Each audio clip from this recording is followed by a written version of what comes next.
Hey everybody, what is up? Tominator here. So today I kind of wanted to switch it up and tell you about the time that I competed in a bodybuilding competition way back when and why I'd probably never do it again. Okay, so just as a disclaimer, I am aware that the majority of you out there who follow this channel do so for my coverage of professional bodybuilding events like the Arnold Classic or Mr. Olympia contest, which is now less than 1 week away, by the way.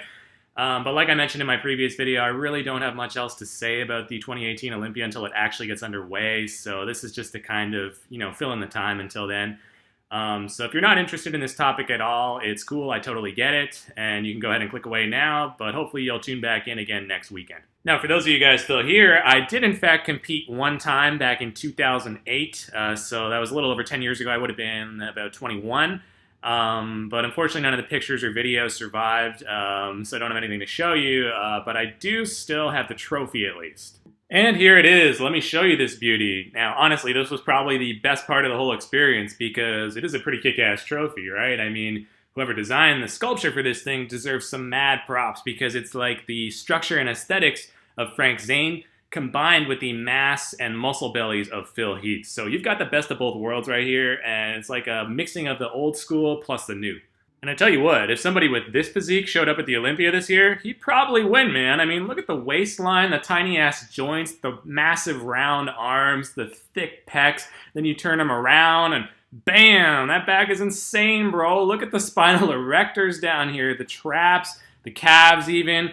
So it's kind of like bodybuilding's version of a Barbie doll in the sense that I'm pretty sure these proportions are physically impossible, but it looks appealing nonetheless. Okay, so I'll hold it up close for a second so you guys can read the inscription. So you can see I took third place in the men's novice lightweight category. And you might be thinking to yourself, third place in your first contest, Tom, not bad. But what if I were to tell you that there was only 5 people in my group and the dude who took last was an old man, probably like 60? So yeah, maybe not that impressive after all in light of that information.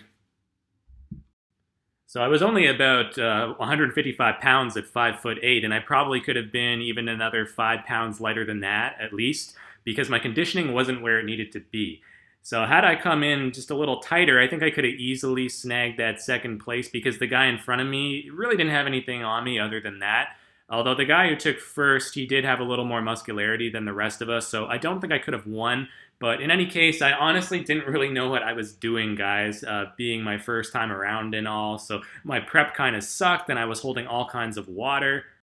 My abs were ripped, and I was pretty lean overall, but my glutes and hams were still holding some fat. Plus, I didn't carb up properly, so I wasn't even able to get a good pump before walking out on stage. And it's really a weird feeling being so depleted that you can't even get a pump. It just sucks, man. So, I was holding water out there, but still flat as a pancake. Not a good combination, let's just say. Not that anybody else looked great, though, either. Because the other thing to note is that this was an amateur organization promoting drug-free bodybuilding. And if you've ever seen natural bodybuilding shows before, then, well, you know that they're kind of a joke. No offense to any natties out there who do compete, because it is a very hard thing to do. But bodybuilding was clearly made for bodies built on steroids. There's just no way that 99% of us can hit the mandatory poses and fill them out properly. In other words, it's virtually impossible to naturally attain the sufficient levels of lean muscle mass needed to do justice to the poses.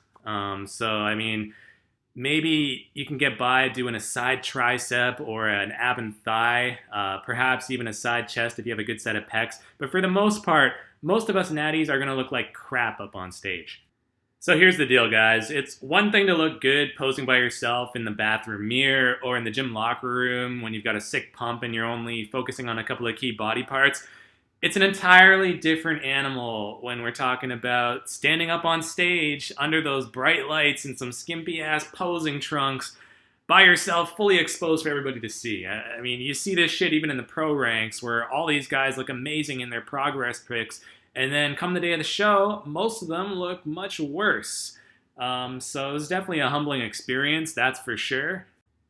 And that's really the main reason why I would not compete again. I simply don't have the genetics for it. I mean, don't get me wrong, my genetics are good, probably better than like 80 to 90% of the population. And if you think I'm bragging, not really. I'm just saying that look around, man. Like probably 50% of the population is shit genetics. And forget about the whole gym crowd and YouTube fitness scene for a minute, because these are not really representative samples of the general public. You get what I'm saying? You really got to think of it more like this. If you have a muscular build with broad shoulders and a slim waist, you're already better than like 75 to 80% of people out there, okay? But unless you're in that 99th percentile, you're probably not going to cut it in this game naturally. You really got to be at that stage where people will take one look at you and just automatically assume you're taking gear. The Chris Joneses of the world, if you will. If I had that dude's genetic potential, I probably would have stuck with this. So unless I, go and join the dark side and hop on a couple of cycles, I don't really see myself competing again. And even then, if I were to take roids, I probably still wouldn't put myself through that because there's just so much that goes into it, I mean, the diet, all the cardio, the lifestyle sacrifices, like no partying or drinking, none of that, the money, and what do you get in return? A trophy? Like, big whoop, man. There's just, you don't even earn prize money as an amateur. In fact, you have to pay a fee just to enter the show. So there's a lot of expenses and very little reward. Plus, let's face it, dieting sucks. I hated that with a passion, man. I got a big sweet tooth, so living off of bland chicken breast and fish, oatmeal and rice for several weeks on end, no thank you. I eat junk all the time, like cookies, popsicles, burgers, and pizza. So me plus a true bodybuilding diet doesn't mix all that well, as you might imagine. Shit, I got some leftover Dominoes in the fridge right now, you get what I'm saying? So yeah, I mean, the dieting aspect kind of goes without saying. I think most of us would agree that that sucks. But how about some of the other stuff, like having to shave your entire body? You think that's any fun, guys? Hell no, man. But the worst part of it all had to be the tanning, okay? 'Cause that was a traumatic experience, let me tell you. As a pasty white boy, I had to resort to spray tanning to get that solid dark base to show the muscle definition, right? So I found some lady who does it. I go to her house, and in her basement, she basically sprays you down with like a can of spray paint, and you come out looking like a friggin' Oompa Loompa, man. I shit you not. I was literally orange. It was terrible. I was so embarrassed. Like, the whole drive home, I'm just praying to God that no one's gonna look through my car window and notice me, okay? Now, thankfully, the spray tan did revert to a more normal bronze color the next day when you were allowed to shower. But then there's also the Dream Tan or Pro Tan you need to apply before stepping out on stage. And this is basically what gives you that polished look, that show shine. But it's essentially makeup, so it stains the fuck out of all your clothes. So you're pretty much going to want to wear some old-ass rags you don't care about to the venue because you're probably going to want to throw them out right after. So that's all the bad stuff to kind of consider. But as to the positives, I guess I did enjoy putting together a posing routine because that's like art, and you get to choose your own music. So I was originally going to go with something like some kind of rap song like Game's Pain by The Game, or Do Ya Thing by Ice Cube, or 1 Million Stars by LL Cool J, because these were all songs that I was listening to in the gym at the time.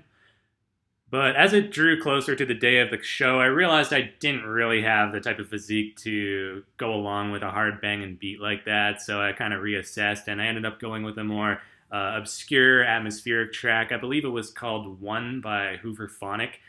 So anyways, I studied the posing masters, all of my favorites like Kevin Levrone, especially at the 2001 Mr. Olympia, where he put together a very aesthetic routine.